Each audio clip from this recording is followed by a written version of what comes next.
Muy buenas y bienvenidos al resumen de la etapa 7 de la Vuelta a España 2022.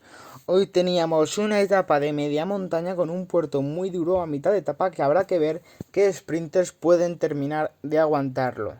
Todo después de la fatiga que se acumuló en el día de ayer tras el etapón que vivimos en el ascenso al Pico Jano, donde hacía un frío espectacular. Muchos corredores lo pasaron bastante mal en ese último puerto, con la victoria de Jaibin y el liderato de Renko Evenepoel, que se vestía de líder en una grande en primera vez. Se vestía de rojo el belga, lo veíamos bastante contento, y luego la llegada de Sam Bennett, que no había nadie en el podio y tampoco le podían dar el maillot verde, se lo darían al día siguiente, es decir, el día de hoy, en la presentación de la etapa. Como ya os he dicho, hoy teníamos una etapa considerada de media montaña con un puerto de primera categoría a prácticamente la mitad de la etapa, una etapa de 190 kilómetros que iba a ser muy larga y muy dura para los hombres de la general y sprinters que quisieran luchar por la etapa e intentar aguantar en ese puerto que tenía una subida de unos 15 kilómetros aproximadamente a una pendiente bastante constante, pero iba a ser muy duro para los hombres rápidos.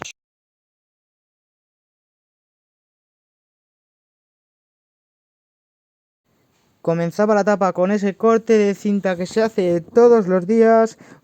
También justo al dar el banderazo de salida se formaba prácticamente muy rápido un grupo de unos 7 corredores. Para mí, en mi opinión, eran pocos para que pudieran llegar. No tenían casi opción de victoria estos corredores porque, en mi opinión, no eran suficientes para poder controlar la fuga y llegar antes que el pelotón. Justo cuando empezara la retransmisión, Renko Evenepoel tenía un problema mecánico, pero podría volver a entrar, mientras en el pelotón los hombres del Trek y del Bike Sense, muy colocados también los del Quick Step, estaban muy atentos a lo que pudiera pasar para estar controlando todo el rato a esta fuga, donde estaban Wright, Sueni, Herrada, Goldstein, Batistella y Janssens.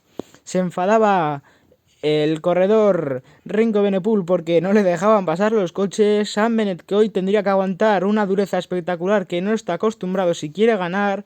Los del Trek, que seguían poniendo ritmo a ese inicio de puerto, y veíamos a un Sam Bennett que sabía que cuanto mejor colocado estuviera en el puerto, más complicado sería que se quedara. Los hombres del Bike se seguían poniendo ritmo. Se acordaba el hombre rápido del Alpecin, Tim Merlin, se quedaba sin opciones de victoria. Kenny Elissonde y Juanpe López endurecían la subvía y hacían que Sam Bennett estuviera retorciéndose por cada kilómetro que pasaba. Seguían poniendo ritmo. Los hombres del Trek Segafredo, los del Bikers también ayudaban, pero no tanto como la influencia que han tenido en el día de hoy los hombres del equipo americano. Langelotti se quedaba, Pascal Ackermann también, poco después su compañero Modano se quedaba con él. Pues seguían poniendo un ritmo muy duro porque hacían sufrir a Chris Froome, pero también se sabía que en la fuga se estaba llevando también muy rápida la carrera, porque también se quedaba Goldstein y se veía como tampoco le estaban recortando nada a la fuga del día, en la que se daban relevos bastante buenos y no conseguían recortarle. El Euskatil también se quería meter, pero veíamos rápidamente como Mats Pedersen le decía a su compañero Juanpe López que endurecieran el ritmo, porque si no, no iban a llegar a nada al final de la etapa. Mucha dureza en el día de hoy, como ya hemos explicado al principio. Juanpe López cortaba a Kenny Elissonde, se quedaba con uno menos el Trek. La diferencia había bajado apenas 5 kilómetros y la fuga seguían llevando un ritmo muy duro. Veíamos como Goldstein era absorbido por ese pelotón liderado por los Trek. El medio Arkea se quedaba en este puerto de montaña también en este último kilómetro, junto a Sam Bennett, que empezaba a sufrir a falta de unos 500 metros. Podría ser lo suficiente para que no pudiera volver a entrar. Jesús Herrada, en cabeza de carrera, era quien sprintaba para conseguir los puntos, no para ponerse de líder el día de hoy, pero sí para días posteriores, donde puede hacerlo bastante bien. También Juanpe López se cortaba con Sam Bennett. Sabíamos que ahí iba a estar siempre, pero no le iba a dar ningún relevo. Más corredores que sufrían a cola de pelotón. Veíamos quedarse el pelotón en apenas 100 corredores. El Ineos también quería meterse en los relevos para Edan Hayter, que también le favorecía bastante la llegada. En la fuga se reagrupaban todos otra vez. Veíamos como Sam Bennett quería sprintar al máximo para intentar volver a entrar en el grupo de cabeza de pelotón. El Ineos se ponía a tirar bastante fuerte y eso hacía que el pelotón se cortara en algunos instantes, pero Sam Bennett ya se echaba encima y conseguía entrar en esa cola de pelotón. Langelotti seguía al líder por delante de Jaivin y Rubén Fernández. Bajaban ya, les quedaban apenas 48 kilómetros de etapa y se estaban dando muy buenos relevos cuando en el pelotón había parón. Nada más entrar Sam Bennett se paraban y veíamos como la diferencia volvía a aumentar a los 3 minutos. Un hombre del Arkea y del Euskaltel, también del Vikensen, querían meterse otra vez a volver a relevar, pero ya era bastante complicado y entraban las dudas en el pelotón y en los aficionados que estábamos viéndolo.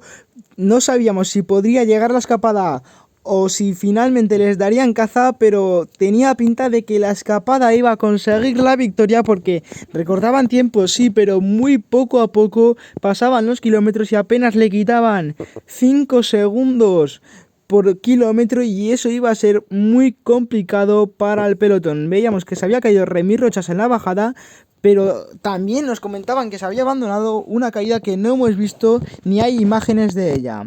En la fuga seguían dándose buenos relevos, ninguno cogía un poco de aire más que los demás para guardar algo de fuerzas, todos colaboraban bastante bien y eso hacía que aunque en el pelotón se llevara un ritmo muy alto, no hubiera posibilidades de que les recortaran tiempo, quedaban 15 kilómetros y apenas tenían 1 minuto y medio.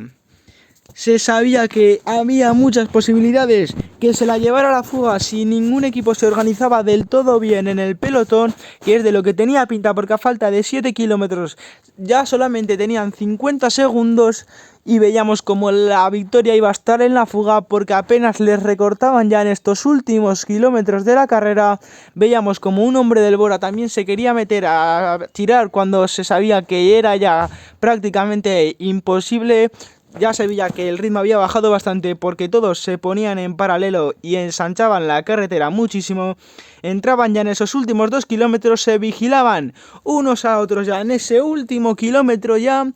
Parecía que el hombre del Alpecin quería coger rápidamente el liderazgo, pero Fred Wright sprintaba y era el primero en lanzar la bicicleta. Tenía bastante superioridad, pero veíamos a Jesús Herrada por el exterior, se quería meter, pero Batistella por el interior también. No sabíamos quién había ganado. Jesús Herrada estaba muy convencido de que él había sido el ganador de la etapa. Yo no lo tenía tan claro viéndolo desde la tele. Sam Bennett cogía algunos puntos por la clasificación del maillot verde, pero sí parecía ser que por la convincencia que tenía el español había sido una victoria más de un español en esta Vuelta a España. Aún no teníamos imágenes que nos lo confirmaran, pero estaba clarísimo que había ganado, que se lo habían comentado ya por la radio a Jesús Herrada, que ha ganado el sprint por delante de Batistella, Roach, Jansen, Sveni, Sam Bennett ya en el grupo, Stewart había sido segundo en el pelotón, Groves, el corredor del Vikensen para el que estaban trabajando, había sido tercero en ese pelotón. No había ningún cambio en la clasificación general, os la dejo aquí por si le queréis echar un vistazo.